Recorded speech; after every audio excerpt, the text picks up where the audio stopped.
Muy buenas noches. Vamos a hablar de las 6 fases de la enfermedad. En la medicina occidental se considera la enfermedad en forma diferente, pero completamente diferente a como la ve la medicina ayurveda. La medicina ayurveda define 6 fases que son completamente interesantes y que hay cierta similitud con respecto a la medicina occidental. En este caso, pues nosotros vamos a considerar precisamente estas 6 fases. La primera, que estamos hablando de lo que es la acumulación, que es la fase 1, que es la chaya.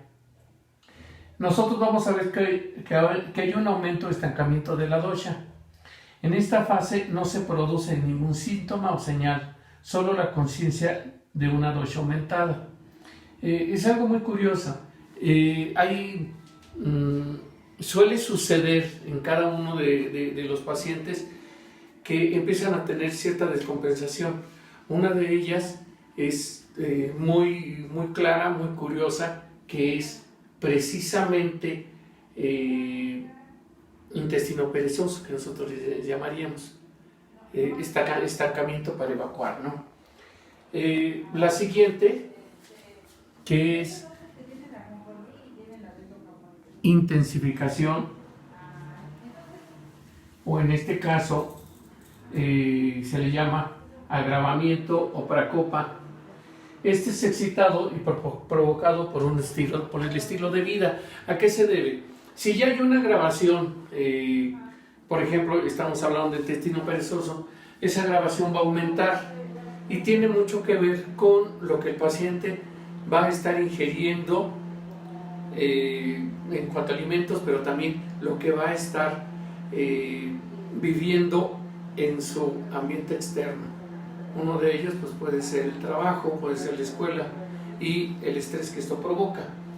El segundo, nosotros estamos hablando de la difusión, tercero, difusión, prasra.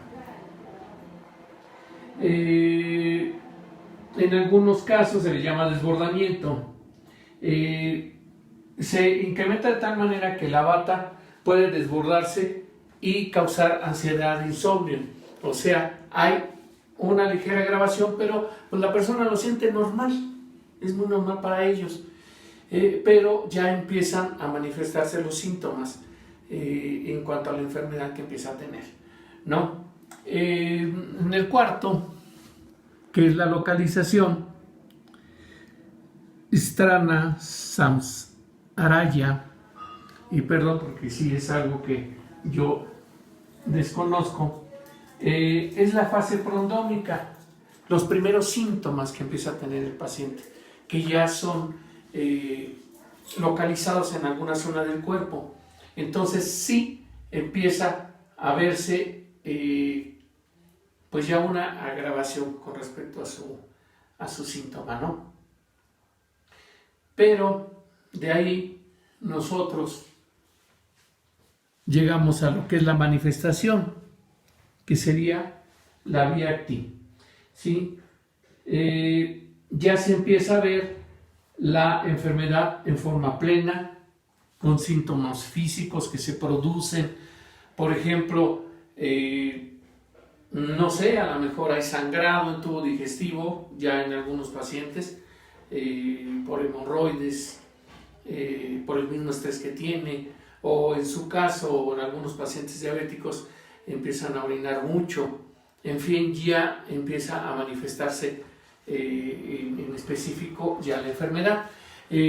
Vamos al sexto. Desgraciadamente, el sexto, que es diversificación o especificación, que es la veda, la enfermedad se convierte en subaguda, crónica o hasta incurable. Desgraciadamente, en la medicina occidental, las primeras 5 fases, a veces nosotros en dicha medicina no las identificamos. Ya el paciente llega en etapa 6 normalmente, y desgraciadamente o ya es diabético o ya tiene un problema en el caso de lo que estamos hablando de intestino perezoso, en algún momento puede tener el paciente ya algún problema de sangrado por arriba, por abajo, lo que se le llama melena, y a lo mejor ya el paciente te llega con pie diabético, es un decir, ¿no? Dándolo como ejemplo. Pues bien, son las 6 etapas que nosotros vamos a considerar de desarrollo en los pacientes y pues consideran muy importante. Nosotros tenemos que aprender a ver que nuestros pacientes